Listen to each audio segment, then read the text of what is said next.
హరి ఓం ప్రియపుత్రి పుత్రులారా, ఇప్పుడు భగభగా మండుతున్న ఒక కరెంట్ ఇష్యూని మీతో పంచుకోవడానికి ఈ వీడియో చేస్తున్నానండి. మహా టీవీ అది ఎలక్ట్రానిక్ మీడియా కాదనుకుంటాను, ఎందుకంటే థంబ్ నెయిల్స్ గురించి ఎక్కువ ప్రస్తావన ఉంది.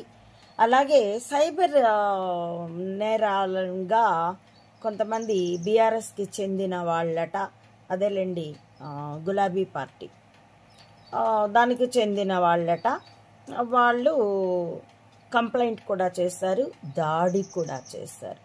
ఆ మహా న్యూస్ వంశీ అరిచి గట్టిగా గగ్గోలు చేస్తున్నాడు.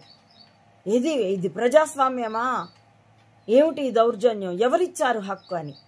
భౌతికంగా దాడి చేస్తే ఎవరిచ్చారు హక్కు అని అంటున్నాడు. మానసికంగా ఎందరి మీద ఎలా దాడి చేశాడు అతడు. ఏం థంబ్నెయిల్స్ అవి, భారతీని మొగుడికి చెప్పు. ఇక ఆ కచరా కొడుకు కేటీఆర్, చిన్న కచరా, ఇక్కడ నేను అబ్రివేషన్ ఉపయోగిస్తున్నానండి, కల్వాకుంట్ల చంద్రశేఖరరావు కచరా. ఇందులో ఇంక మరే అర్థము లేదు. అతడి కుమారుడు కేటీఆర్ అన్న అతడికి స్త్రీలోలత్వం ఉంది అనంటే నిరూపించేస్తే అయిపోయే, దెబ్బకి ఇంటికి వెళ్ళిపోతాడు కదా. బదులు అతడితో సినిమా నటీల ఇతర యువతుల గురించి పరమాసభ్యంగా, అసలు ఆ థంబ్నెయిల్స్ చూస్తే ఎవరికైనా ఒళ్ళు మండిపోతుంది.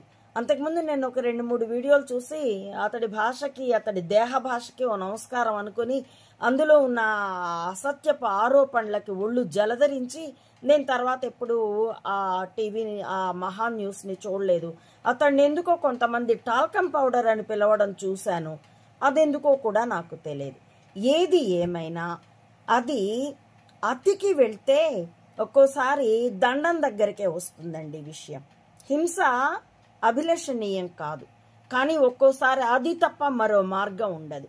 శ్రీరాముడు ఎన్నో రాయబారాలు పంపాడు రావణుడికి, చివరికి వాడిని తన్ని తగలేయడం తప్పలేదు.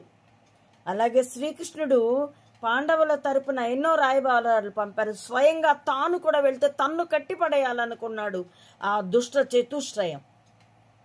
అలాంటి చోట ఎన్ని రాయబారాలు పంపినా, ఎంతగా ధర్మం గురించి చెప్పినా నెత్తికెక్కన వాళ్ళకి గుండు పగలగొట్టమే. అదే కురుక్షేత్రం.